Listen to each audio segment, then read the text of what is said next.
Philadelphia Police Commissioner Kevin Bethel is running the city's police department as ICE descends on cities across the country. I'm over at police headquarters on Broad Street to get Bethel's perspective on the role of the Philadelphia Police Department when it comes to ICE. And in the second part of this episode, we bring in David Zega, the Executive Director for Strategy, to talk about the new and unprecedented 5-year strategic plan for the department. And we talk about how you, the public, can weigh in on the plan too. It's Wednesday, January 21st.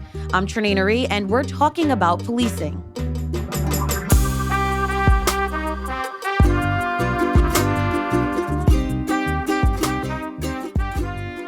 So we're going to talk about the new draft of the strategic plan that the department just rolled out to prepare for the next 5 years. But before we get into that, we have to talk about what's going on around the country. There's a growing tension between the fears of ICE coming into our neighborhoods. We've seen confrontations across the country between ICE agents and protesters who are resisting the Trump administration's ramped up deportation policies. Things have gotten deadly at times. Can you clarify what the Philadelphia Police Department's role is when it comes to ICE? Do you assist in these operations? Do you secure the scene if officers are making an arrest? How does it work? Yeah, so we have had, I'll take you back a little bit, even under Commissioner Timoney, and that takes you over almost 25 years ago, has set course on a policy where we would not engage in a manner with immigration as it relates to our immigrant community. And we've carried that standard all the way through. So we don't coordinate with ICE as it relates to going out and looking for immigration. Is a federal offense. That is not an offense that we, as a police department, involved in. And so we've had that posture. We have a relationship with ICE. They are working, as they are across the nation, doing immigration enforcement. But we don't do coordinated efforts. We don't do warrants with them. We don't go into homes with them. However, law enforcement, my job is leading a law enforcement entity, is to serve and ensure the safety of all that we serve. And so if, ICE was coming under attack, if ICE or anyone, we say ICE, it doesn't matter to me. It's law enforcement, like the sheriff's office, SEPTA, any of those entities are in harm's way, we would treat them as we do anyone in the city of Philadelphia and come there to protect both parties to ensure that it's a safe environment. You mentioned relationship. What does that relationship mean? Because some people have questioned or wondered if you all share data with each other. Yeah, we don't share data. We don't. Our role is very, very limited as it relates to ICE, and it's been like that. I think people have to go back and look at the history of ICE, though. It was born and built, shortly after 9/11. In an effort to deal with, some of the issues that came out of that. Mm-hmm. And so that's where the relationship would start with policing, particularly as we took on more homeland security work to support that. And so, but we don't, your audience can be very clear, and we do not share information with ICE. We don't share arrest information with ICE. We don't sit down and share names with ICE as it relates to the work. And do you know if they're going to come before? Do you know when they're going to come, or do you ever get a heads up? Well, I don't. I know there's been a lot of conversations by others. We have not seen that level of enforcement coming to the city of Philadelphia. I've said this very clear before. Policing is local. The work I do, I'm responsible for the policing of the city of Philadelphia. And asking to, oftentimes you're asked to talk about these variables that, if they come and the like. We've been very, very deliberate in staying focused on our work as a city. What is our responsibility as a city? The mayor has given us that charge to stay focused on the work. What do we want to do? It is not, trying to, at times, potentially draw folks to the city. Who benefits from that? Who benefits when you're putting out, things and trying to, as folks have indicated in the paper, poke the bear or however you want to do that. If in fact that we were going to have an increase of federal enforcement coming to the city, the region is impacted by that, right? It's not just the local, the folks that we're trying to protect are impacted by that.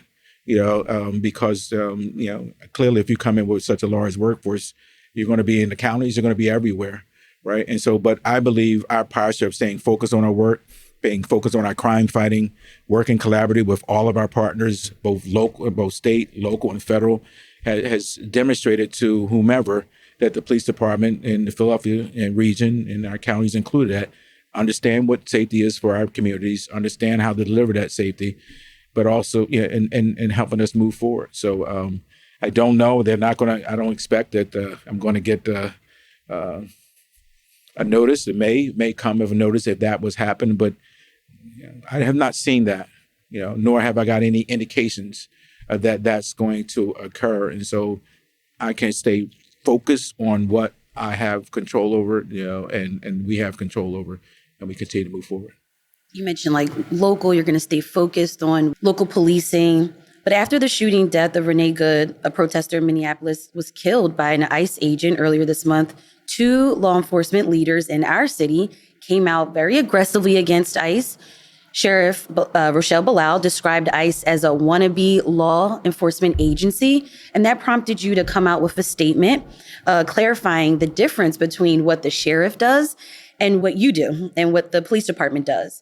But a lot of us find it upsetting that ICE officers, they cover their face. And when people get swept off their streets, their families don't know where they are. They don't have much information. So people really have a fear, and they're asking for elected officials, city officials to say something to kind of give them comfort. So I know you separated yourself from what the sheriff said, but do you share some of the concerns about how ICE operates and how they might affect public safety? Well, I mean, again, I'll let the sheriff's comments and the DA's all comments speak for themselves. I can only talk about how we are operating in the city of Philadelphia. It's clear, and I think it's, as folks walk through that process, we go through a lot of effort to ensure that our men and women are prepared to be able to deploy into the streets of the city of Philadelphia, particularly in the urban center that we live in. My men and women will spend almost 9 months in the academy in preparation for them to be into that setting. And then they spend several weeks being trained, in a field training position to be able to assimilate that into that space. And so that's the expectation that officers, men and women of law enforcement who come into a space are fully trained and prepared to be able to deal in an environment that they are involved in. And so that's where we focus. That's where I focus. And I think that's where, as you look at the things that are happening across the country, there's always been a reason why there's been a separation of, what we do on a local level as it relates to our federal partners. And so does it cause you concerns? There's no question. But I think those concerns should also be turned into what are the actionable steps that you take as an organization or any organization to be able to address. I have officers who have fired into cars, right? I have officers who are coming in investigation for those types of acts. We will be involved in officer-involved shootings throughout the year, and you may have covered some of those incidences. And so, but I don't, again, the comments that are made are stand with those individuals. I do not believe is my position. ICE was congressionally appointed, and this is a law enforcement entity. I respect the law enforcement, who we are as an organization, who our roles and responsibility of law enforcement across this nation. I respect those roles, and so, but that doesn't mean that we always agree. So no matter what level you are, local, state, national, you respect all law enforcement, is what you're saying? Yes. I think that doesn't mean, again, but don't take that as an agreement, okay. Right? That's don't do that, right? I'm not saying you're doing that. No, yeah. I'm not saying that what I'm saying to you is that I work in the profession of law enforcement, right? And I do my best to respect the roles and responsibility. I work with the FBI, I work with DEA, I work with, the Marshals Unit who are out every day going after fugitives who have killed. So if you respect the profession, you understand what the profession is and our duty to serve and do it respectfully. And then you do that work. But That does not know my conversation with you is not about agreement. It is about I have a duty to serve. The problem you have is when you have policing, if we start taking sides, it was only, not too long ago, it was defund policing, right? Across the nation, we don't want policing anymore. Many places came very hard about policing, right? But we worked hard to reset those norms and work hard to continue to build trust in our communities. Part of what we have to be careful is I can't go with, hey, guess what? A good example that one of my deputies said, Secret Service, they protect whomever the principal is, whether it's a Democrat, whether it's a Republican, whomever that is their charge to protect. My duty is to protect and serve the community that I serve. And I don't have the choice that a protest that comes down the street, I don't like that. I don't like those people. They're the ones who cuss me. How many times I've been in protests where people cuss me and call me some of the most vitriol names, but I stood fast to protect them because others wanted to harm them, right? And so our job is to serve, and our power comes from the community, right? And as this process goes through, it is my hope that the folks understand what that power is and use that power to affect change. Do you think the message is clear that you're there to protect people? Do you think that's clear? Do you think enough Philadelphians know that?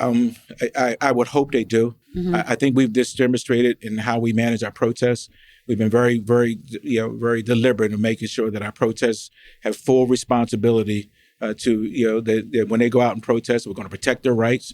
We're not going to allow them to engage in illegal behavior and harm and do that. But we built over quite a period of time during my previous time at the police department coming back to ensure that we manage it in an effective way. But I hope, we've been on the ground. We've been talking to many of our folks from our various communities about what we're doing. They very much know, and they've seen it in real time, that we're not, engaging in ICE activity, where we're not doing immigration enforcement. And that's just that we've been in that cadence. We've not changed. Now, on the other side, we have our district attorney, Larry Krasner, who keeps saying to ICE, F around and find out.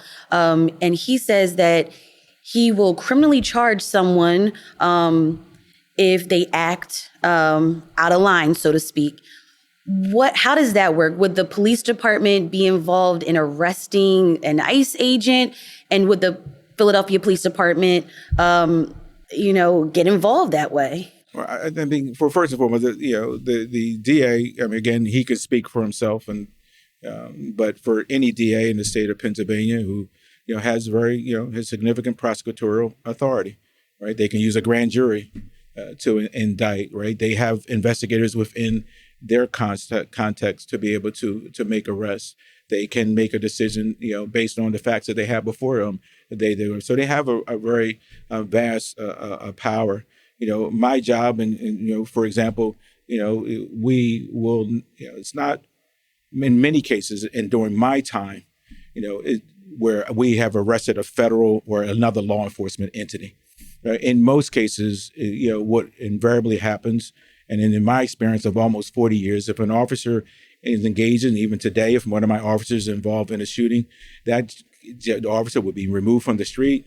The investigating entity will start the investigation. We will do a two-part investigation, both on the criminal side and on the administrative side. The same thing oftentimes applies in our federal partners. The FBI and others will come in to do the investigation for those involved or federally involved. And then those cases, particularly those are related to this, for the local, state and local laws, the prosecutor, the DA of that particular jurisdiction has the overarching authority to make a decision as to what they're going to do, whether they're going to charge or not charge that. That is the decision process that will go through. So there's never been a time in my career where a law enforcement officer, in most cases, they're represented by an attorney. And then if they are going to, unfortunately, have officers who get arrested. And in those cases, they will come in and turn themselves in. I've never been in my experience where I've had to go out and actually physically arrest anyone, whether it be federal or state or local police officer in those cases. And that's pretty much the process as it plays out.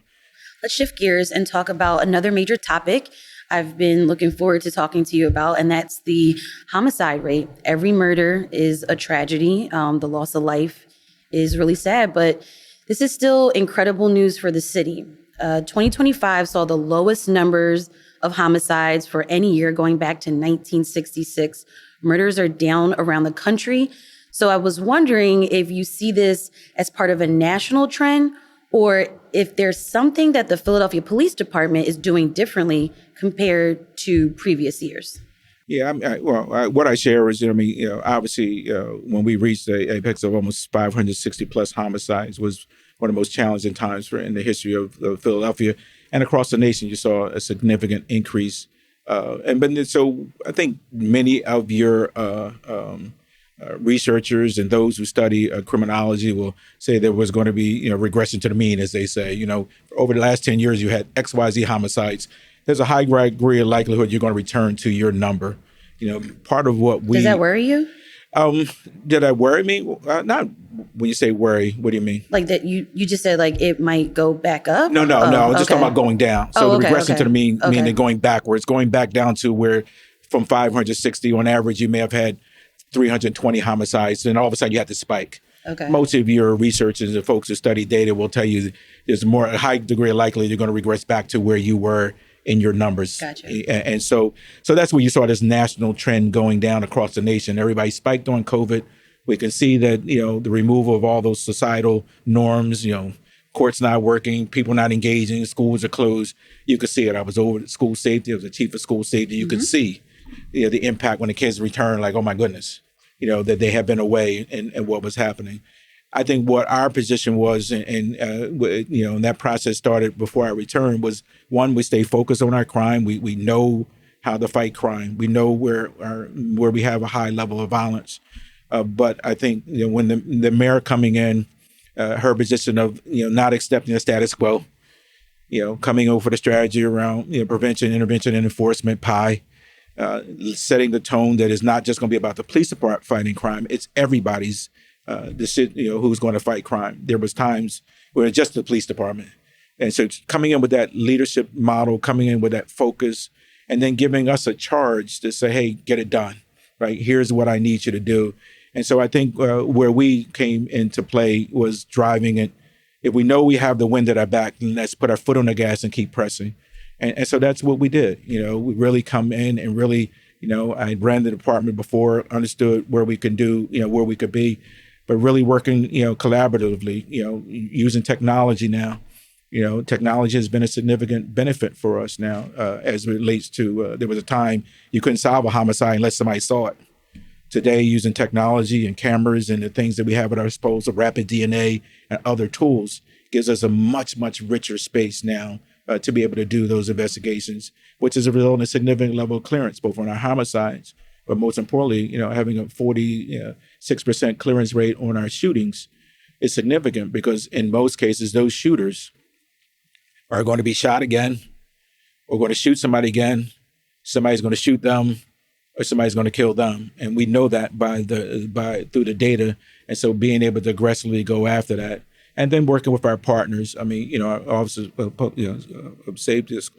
safety, them leaning in with our work, with their group violent intervention, going into those homes, talking to those folks who are most likely to engage in violence, working with, with our partners out in the field, and our federal partners who have been great supporters of our work as we go out and go into our areas and address the high level of violence that we've seen. I think you put it all together, but what I'm most proud of is the men and women on the ground. They have been on the front line through some of the most challenging years we've had. They've stayed focused on what this profession is and how we honor this profession by getting out each and every day and do the work. And so most of this work starts with them, with the recognition, though, that it is a collective effort. And this is the first time I've been in this position where, I don't feel like I'm alone. I feel like I'm surrounded by folks who want the city to. I'm born and raised. I'm 62 years old. I've lived here my whole life, and I want this community to be safe. And when you have everybody rowing in the same direction, you can see how that. So there's folks who expect us to go back up, Well, I'm a win. I play to win, right? I believe in that. There's we're seeing the roots of that, the benefits of the work, what it's like when we work collaboratively, and I'm confident we're going to keep that trend going. What I hear you saying is you have partners and the relationships you have within the department and with the mayor, and this is all happening. So you got those numbers down, and this was all happening even though you have about 1,000 to 1,200 fewer officers in the department. So does that mean maybe you don't need more cops? There you go. There you go. See, I don't do that. That's not right. I mean, I think what you see, though, is I work the men and women twice as much. So I think folks who are going down that theme, and I'm not saying you're going down that theme, have to be very careful in recognizing that to do that, accomplish that, I take that same money that the officers are not, and I have to ask Kevin Bethel to work 12 hours, asking Kevin Bethel to work 16 hours. The men and women are putting in an inordinate amount of time. So all of these events that we're going to happen in 2026, I don't have the staffing to accomplish that. I have to bring in on overtime, to be able to meet the challenge that we face on not even on a daily basis but on a regular basis. When you see these large events, we have protests, we have. Yes, it's not about, hey, we're able to accomplish that. We're able to accomplish that because I'm able to bring men and women to sit in those positions, at more than what they would cost if they were employed on overtime to be able to accomplish that. Are you trying to recruit more officers? Absolutely. We have the recruitment team has done a phenomenal job. We're bringing now on average 50 officers in every 6 weeks, 45 to 50 officers, recruits. But the challenge we have, we going through a very challenging period where many of our men and women, we have a drop program where they're able to retire and stay with us for 4 years. So we're getting to that point where many of them are leaving. And so we're oftentimes playing a one-to-one where we're replacing an officer as we lose. So where we stabilizing, we're at least have stabilized our numbers, but it'll take us getting through this year before we can start to see that upward trajectory. Okay, we've got more with Commissioner Bethel after the break.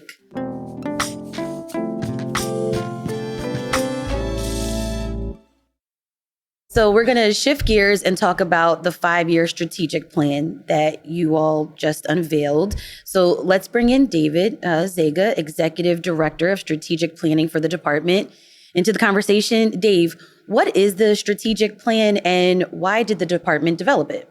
So a strategic plan, put simply, it's a roadmap to help an organization achieve its long-term goals, right? It's how you align resources and people's energies and efforts all around a single vision to helping create and sustain change, right? So it's really important. If you want to get somewhere, you got to have a plan to do it. This was developed in part based on results of a survey that the public took. How many people participated and what were some of the things that they said? It was actually an unprecedented amount of engagement that we used throughout this process. Over the past 10 months, 200 individuals from across Philadelphia have come together to build the strategic plan, component by component. We were very intentional in doing that. So we had 3 main groups that participated. The first was our steering committee. This was made up of department leaders from across the police department here and our colleagues from across city government as well. And for the first time in the department's history, every single rank, every single division, and every single bureau was represented, including our professional staff here in the department. I'm not sure that's happened anywhere nationally, right? And it's really important that we're able to get the lived experiences of those individuals and their content expertise and be able to bring them to the table. So we're able to work through different components and have situations where an officer who might be on a footbeat or driving a car in a neighborhood responding to calls is debating and discussing with a lieutenant and a captain and a chief inspector about what we think the department needs and how we should prioritize those things. It's a really unique environment to help create strategies that'll actually sustain for the long term. As they would develop different pieces of content, it went over to our advisory groups. And we had 6 advisory groups. We had civic leaders, business leaders, 2 internal groups of sworn staff and then professional staff. We had community members and advocates as well, and then youth, ages 14 to 21, both those that have had positive and negative experiences with law enforcement. And they would all provide input and feedback on those different components based on, again, their lived experiences, the neighborhoods that they came from across the city, and their expertise as well. And then that information went over to our leadership team. And that was made up of the executive team here at the department, as well as members of the mayor's cabinet, including the chief public safety officer. And they would then look at all that information, make decisions and determinations about what we should prioritize. And then we did that, we repeated that cycle over a 10-month period to develop the plan that you have in front of you. In addition to that, you mentioned a community survey. We had thousands of responses to a survey we put out to get some initial input as well. Did 20 listening sessions across the city, 6 listening sessions internally with our police divisions across the city. And all that went into the final draft that is now out for public comment. You say you're focusing on strengthening community trust and police legitimacy. How do you do that? Very, very intentionally. And again, you have to have a plan to get there if you want to be able to do that. It was important that the plan is structured around 5 priority areas. And the first one is what you're referencing, right? How do we co-create safety with the communities that we serve? And the second objective in there really focuses on creating a framework for what that looks like across the entire department. Not just saying that our community engagement effort is going to live with one person, right? Or in one bureau or one division of the department, siloed, right? We want to actually create a capacity building function where we are engaging consistently and authentically and appropriately with the communities across the city in every single interaction that we have, right? So how do we take that, how do we build that framework, how do we change those policies and directives, and then get that out throughout the entire department, right? Also, how do we partner with local organizations in our communities to assess what they need, what are some of the challenges, what are some of the strengths that they have that we can leverage, and where are the authentic engagement opportunities for our residents and our law enforcement officers to interact and get to know each other. And then lastly, how do we bring people together, right, from across the city to say what's working, what's not, how are we engaging, and then share those understandings or collaborate on how we can overcome barriers that we might see as well. So those are 3 of the strategies that you see in the plan underneath that first priority area, and they all speak to how we transform the way in which we're engaging with our community members and how we're co-creating safety together. I've always been curious about how police officers build that trust with the community. It's not just about showing up to the basketball games or the rec center, but it's about positive exchanges. So how do you train your officers to kind of do that work?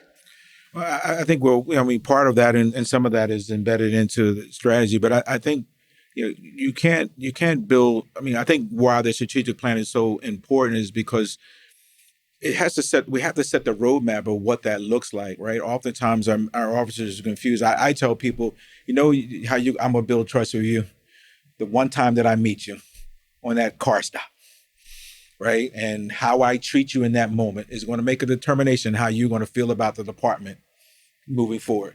If I treat you with dignity, if I treat you with respect, if I come up and do everything appropriately and say, you be careful today, and you're going to say, the police department, because that's what you're going to, we've always kind of relied on those little touch points as the trust builder, not realizing that it's much more complex than that people have to trust the system. They have to trust the engine of it as well. And so part of our work now is really in the strategic work is really for the first time build that. Folks are going to open the strategic plan. They're going to look in the back page and they're going to see their names here.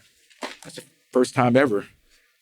People from the community are going to actually look down on a sheet of paper and say, I'm here, right? And guess what? Folks will look and say, wow, business people and community people and civic leaders are going to see their names on a sheet of paper and say they informed this work. That's how you build trust. And you hope that cascades down across this department. It'll take time, but we got to start somewhere, right? I think you just can't throw it out. We keep throwing it out there in the middle, But I will say this, and I'm very upfront about it, and I hope I don't offend any audience. We're not the only entity they don't trust either. Even though people focus on the trust of policing. Look around the trust meter. There's. So you're referring to maybe politicians or I'm not. other you can. Well, you can look. yeah. You can look at the courts. You can look at. even the health system. Right. When it came down to COVID, people did not trust the system enough to even want to get the vaccination. Right.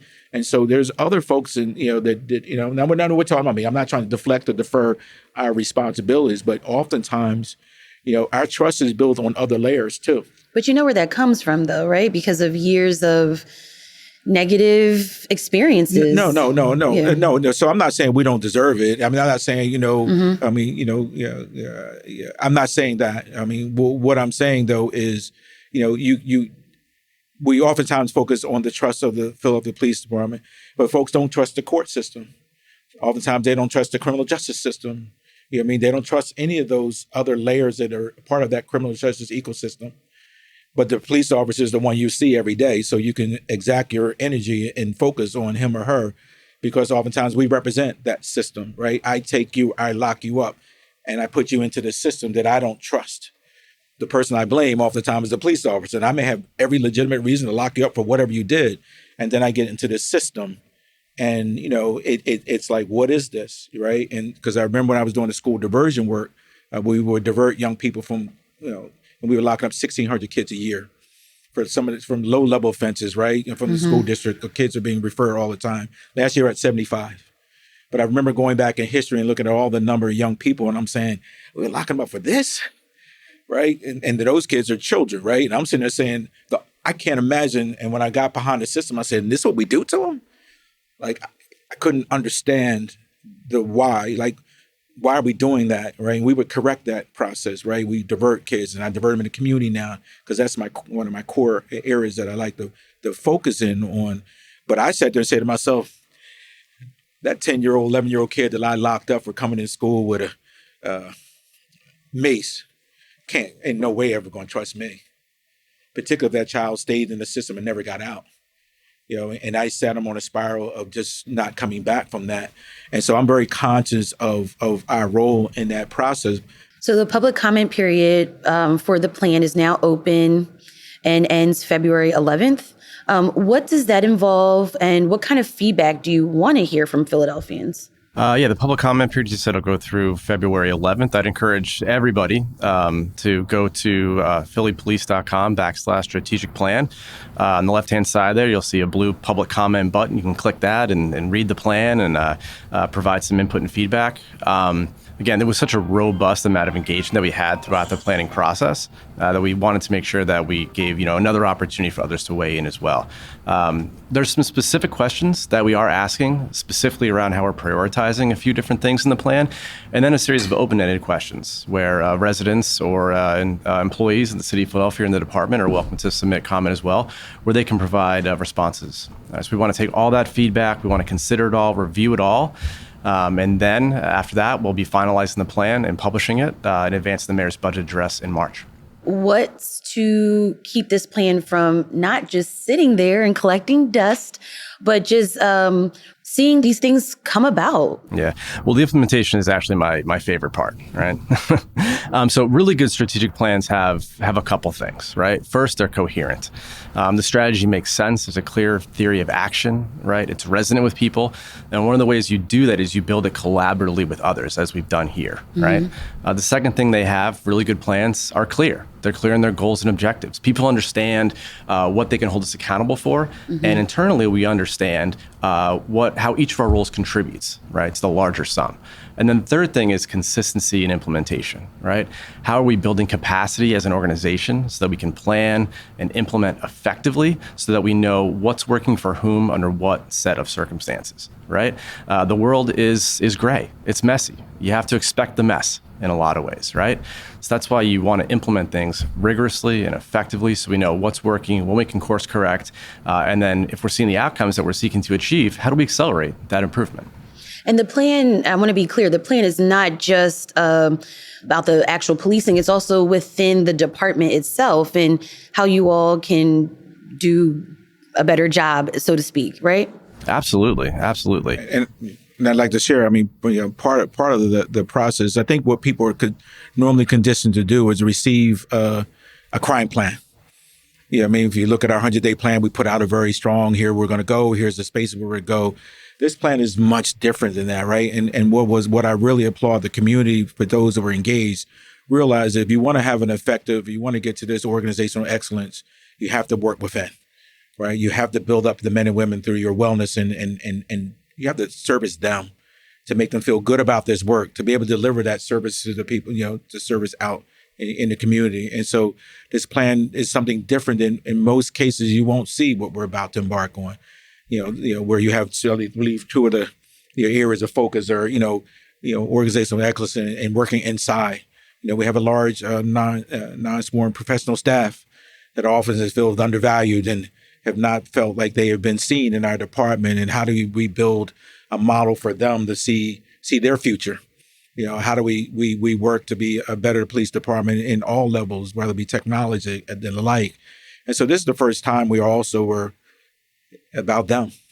They've oftentimes seen these strategic plans or stuff really outward focused. So that's great, and we know we have a community to serve, but you both know it's also good to go and get up and want to go to a place that you like to work at, and that you feel valued, and that the work you're going to do is important as you do this work for your listeners.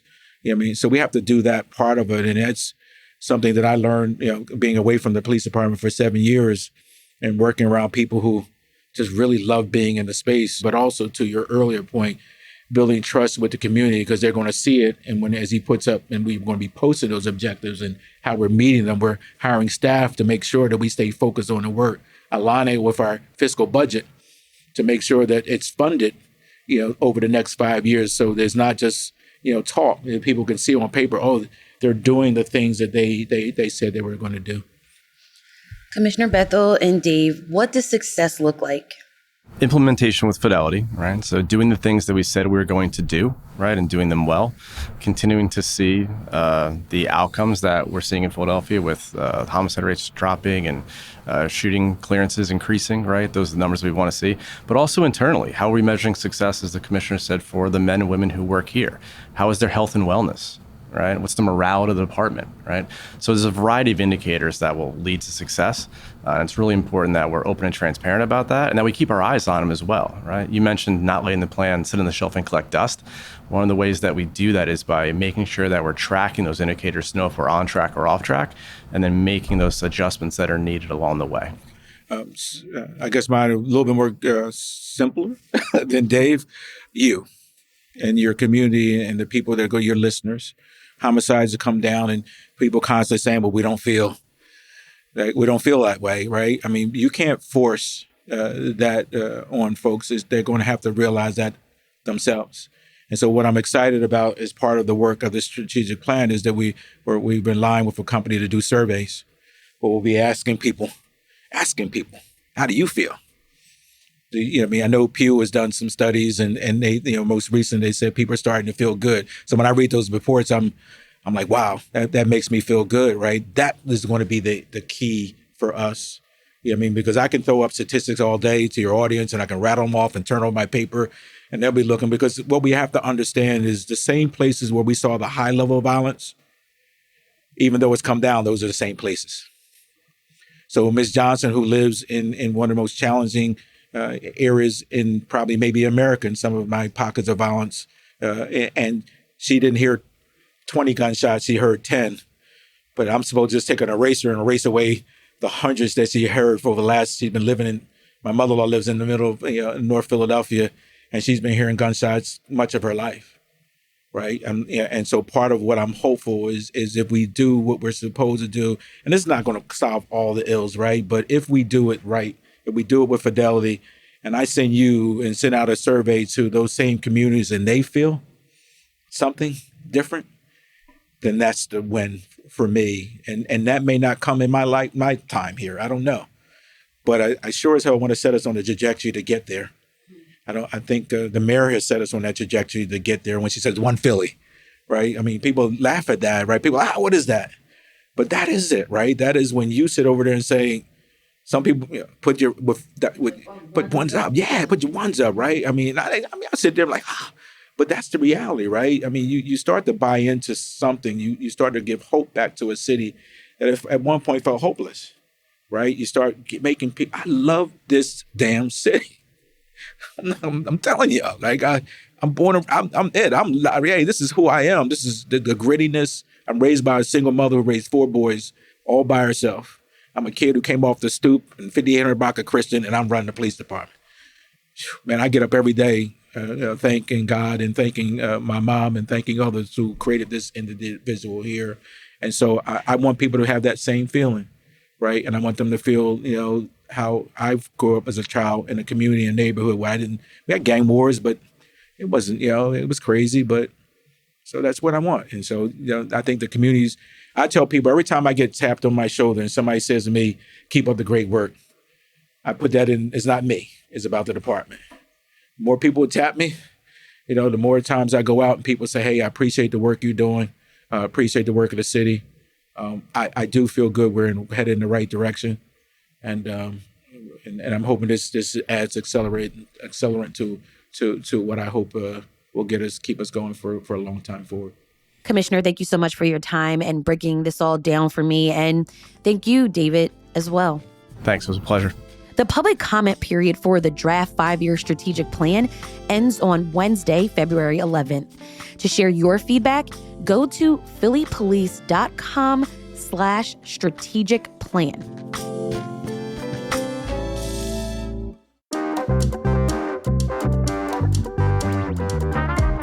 That's all for today here on CityCast Philly. Let us know what you think about this episode and share this with a friend. Also, rate the show, leave us a review, and hit that subscribe button. Be sure to sign up for our morning newsletter to learn more about what else Philly's talking about. And don't forget, you can support the show and get great perks by becoming a CityCast Philly neighbor at membership.citycast.fm. We'll be back tomorrow morning with more news from around the city. Bye.